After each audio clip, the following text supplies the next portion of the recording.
just learning about the history of the Hogs, and then of course having been exposed to the Redskins when I was a college coach way back in the early 80s, okay, when the Redskins were rolling pretty good. I had a chance to go out to Carlisle and watch them practice in training camp several times. So I've always admired what Joe Bugel has done. And he's got he had a great reputation then as he does now.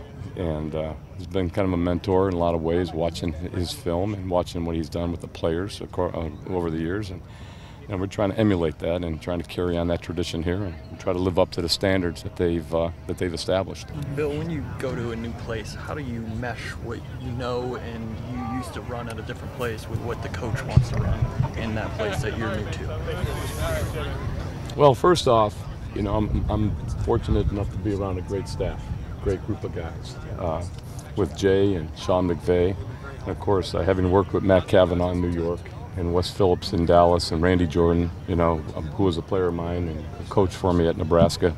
As we had stated earlier, it was a chance to get reacquainted with a lot of those people. They're good friends and good coaches. So when you walk in the door, we come in and we look at what we've already done here and try to add to it, try to contribute to the system, to the offense, and to everything that they've done successfully, and try to get better from there. So whatever ideas I can inject into the offense to help us, all the better.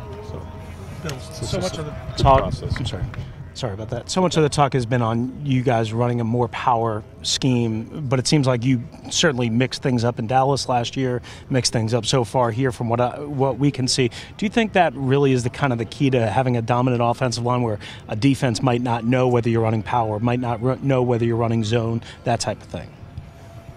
I think when you have balance in your running game, whether it's the gap scheme, the zone scheme, using your draws, using wide zones or tight zones, whatever that may be, I think it just keeps the defense off balance, and I think it plays to your players' strengths.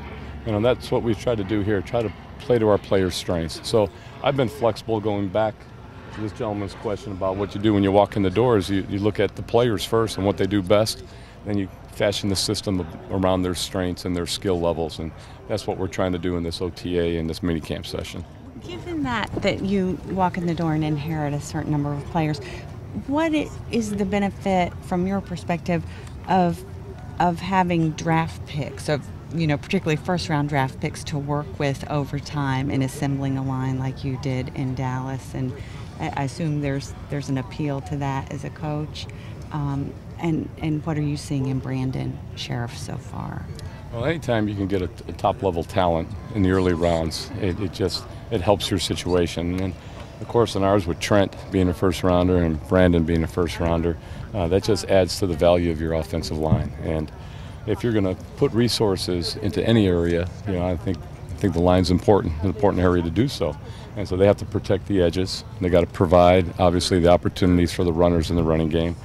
But most importantly, the type of character that we bring in is important towards the cohesiveness and the chemistry of the group. So it's always great to have a top round of draft choice, but that's not discluding the fact that you're not going to have younger players, in lower rounds, be just as good, if not better than. So we've seen that dynamic as well.